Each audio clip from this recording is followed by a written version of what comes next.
Bismillahirrahmanirrahim. Assalamualaikum warahmatullahi wabarakatuh. Nah, sekarang kita akan membahas materi matematika peminatan untuk kelas 11. Bab yang akan kita bahas adalah mengenai rumus jumlah dan selisih trigonometri ya. Nah, di sini kita akan membahas mengenai rumus jumlah dan selisih sudut. Nah, rumusnya ada 6, gitu ya. Jadi di sini rumusnya ada sinnya ada 2, cosnya ada 2, tangennya ada 2. Alfa tambah beta, alfa min beta. Itu jadi kombinasinya seperti itu ya. Nah, nanti ke-6 rumus ini kita akan gunakan untuk mencari nilai trigonometri untuk sudut trigonometri yang dia bukan sudut istimewa. Nah, seperti yang kita ketahui di kelas 10, kita sudah belajar mengenai materi trigonometri untuk sudut istimewa gitu ya. Dari mulai di kuadran 1, 2, 3, 4. Nah, sekarang kita akan mempelajari sudut yang bukan istimewa tetapi dia hasil penjumlahan dan pengurangan dari sudut istimewa gitu ya. Nah, bagaimana cara menggunakannya? Ya, kita menggunakan ke-6 rumus yang ini gitu ya. Nah, modalnya adalah kita harus mengetahui nilai trigonometri untuk sudut istimewanya gitu. Karena kan itu modal dasar untuk mencari nilai trigonometri di sini gitu ya. Nah, contoh. Kita akan mengerjakan 3 buah contoh. Contoh yang pertama adalah sin 75 derajat. Nah, 75 derajat ini kan tidak ada di sudut trigonometri, tetapi dia adalah hasil penjumlahan dari dua sudut istimewa 75 itu, yaitu 30 dengan 45. Sehingga yang sinus 75 ini bisa kita tulis dengan sinus buka kurung 45 derajat ditambah 30 derajat. Nah, kalau berdasarkan kombinasi yang ini kita bisa gunakan rumus yang pertama, gitu kan ya, karena alfa tambah beta. Nah, sekarang kita tinggal aplikasikan saja ke sini, gitu kan ya. Rumusnya itu kan adalah sin alfa dikalikan cos beta ditambah cos alfa dikalikan sin beta, gitu kan ya. Sehingga kita tinggal ganti alfanya dengan 45, betanya dengan 30 derajat. Maka di sini rumusnya sin alfa berarti di sini sin 45 derajat dikali cos beta, cos ini betanya 30 derajat, kan? Rumusnya tambah di sini cos dulu, cosnya adalah cos alfa 45 derajat dikali sinnya, sin betanya yaitu 30 derajat. Nah, sekarang baru kita gunakan rumus di sudut istimewa gitu kan ya. Sin 45 berapa? Nah, sin 45 itu sama dengan setengah akar 2. Kemudian cos 30 itu sama dengan setengah akar 3. Kan ya? Kemudian ditambah cos 45 itu sama dengan setengah akar 2 dikalikan sin 30 itu sama dengan setengah ya. Nah, sekarang kita kali-kalikan. Nah, ini pecahan dikalikan pecahan, akar dikalikan dengan akar. Gitu kan ya? Nah, sekarang setengah dikalikan setengah, berarti artinya 1 dikalikan 1, 1 per 2 dikalikan 2, 4. Sekarang akar dikalikan dengan akar. Akar 2 dikalikan akar 3 sama dengan akar 6. Nah, kemudian selanjutnya yang satu lagi, ini juga sama. Walaupun di sini tidak ada akarnya, ini nanti akar 2-nya disimpan di belakang. Gitu ya. Jadi 1 dikalikan 1, 1 per 2 dikalikan 2, 4. Hanya di sini akar 2. Gitu ya. Nah, ini jadi hasilnya adalah seperempat akar 6 ditambah seperempat akar 2. Atau bisa kita kelompokkan seperempatnya di luar, buka kurung, akar 6 ditambah dengan akar 2. Nah, itu untuk contoh yang pertama. Nah, contoh yang kedua, itu kosinus 15. Nah, 15 juga tidak ada di sudut istimewa.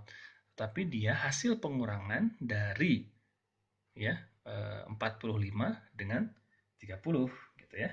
Nah, jadi kalau yang ini tulisannya adalah kosinus 45 derajat dikurangi 30 derajat. Kan kalau dikurangi ini sama dengan 15 kan, sama dengan ini. Ini kita gunakan rumus yang mana? Kita gunakan rumus yang kosinus. Yang mana ada dua nih rumusnya? Oh, ternyata yang selisihnya. Kan? Rumusnya adalah cos alfa cos beta ditambah sin alfa sin beta. Tinggal kita sesuaikan. Alfanya diganti 45, betanya diganti dengan 30. Kita gunakan rumus yang ini. Tuh, ya. Jadi ini cos alfanya diganti dengan 45, Jadi cosinus 45 dikali cos 30 derajat sebagai beta. Kemudian tandanya adalah tambah. Ini menjadi sin alfanya 45 dikalikan sin juga betanya 30 derajat. Kan ya. Nah, sekarang baru kita selesaikan. Cos 45 itu sama dengan setengah akar 2. Cos 30 itu sama dengan setengah akar 3.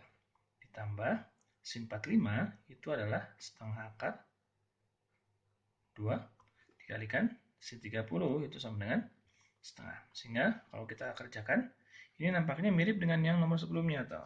Ya. Kenapa bisa mirip? Yang satu sin, yang satu kosinus. Tetapi jumlah dari sudut ini adalah 90, pasti nilainya akan sama, gitu kan? Sehingga ini nanti nilainya akan sama. Jadi seperempat akar 6, itu kan ya, pengalinya, ditambah dengan seperempat akar 2. Kalau kita kelompokkan, dia menjadi seperempatnya sama-sama mengandung seperempat kan? Seperempatnya dikeluarkan, buah kurung akar 6 ditambah akar 2. Nah, ternyata sama hasilnya ya. Karena kalau nilai trigonometri untuk sin cos itu, kalau sudutnya saling membentuk 90 derajat, maka nilainya akan sama. Contohnya sin 30 itu sama dengan kosinus 60 gitu ya. Atau sin 45 sama dengan cos 45 pasti sama nilainya gitu ya. Karena kebalikannya. Nah, sekarang tangan 105. 105 juga ini bukan sudut istimewa, tetapi dia hasil penjumlahan dari sudut istimewa. Berapa hasil penjumlahannya? Nah, penjumlahannya adalah 60 derajat ditambah 45 derajat. Gitu ya. Nah, kita pergunakan rumus yang mana? Kita lihat tangan. Oh, ternyata yang jumlah itu adalah menggunakan rumus yang ini. Sehingga kita pakai yang ini. Gitu ya. Nah, kita sesuaikan. Alfanya adalah 60, betanya 45. Tinggal kita gunakan rumus yang ini. Gitu ya. Jadi di sini tangan alfanya sama dengan 60 derajat ditambah tangan betanya adalah 45 derajat. Gitu kan ya. 1 dikurangi, sekarang tulis tangan alfanya 60 derajat, tangan betanya 30 derajat. Maaf, 45 derajat ya. 45 derajat. Sekarang baru kita ganti.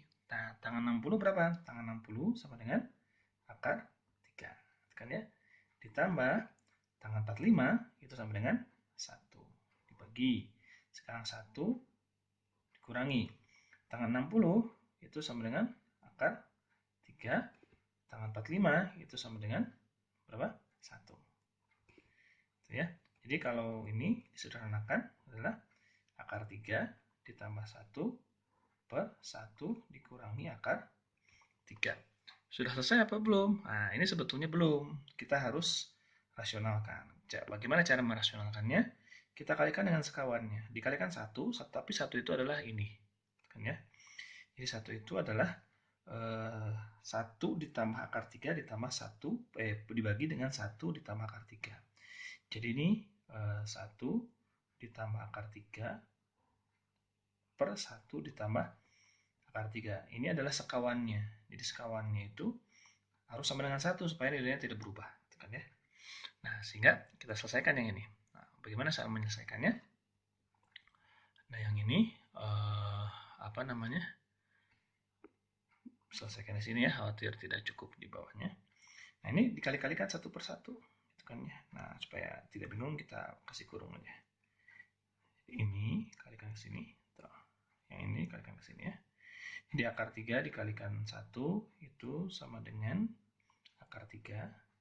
Akar 3 dikalikan akar 3 itu positif sama dengan 9. 1 dikalikan 1 itu sama dengan 1.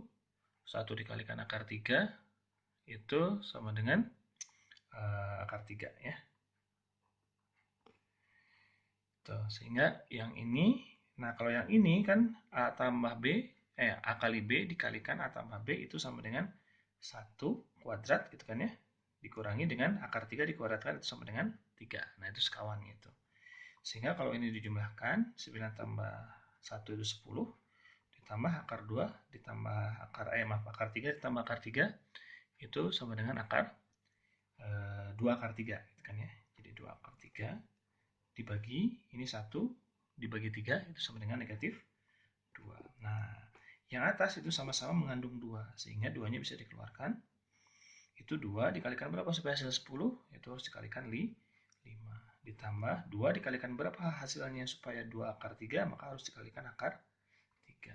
Dibagi dengan negatif 2. Nah, ini bisa dicoret negatif 2-nya.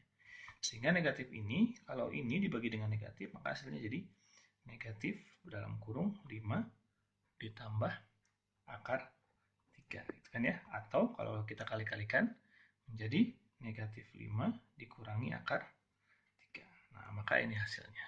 Gitu ya. Baik, demikian videonya. Nanti latihannya akan diberikan kemudian. Terima kasih. Assalamualaikum warahmatullahi wabarakatuh.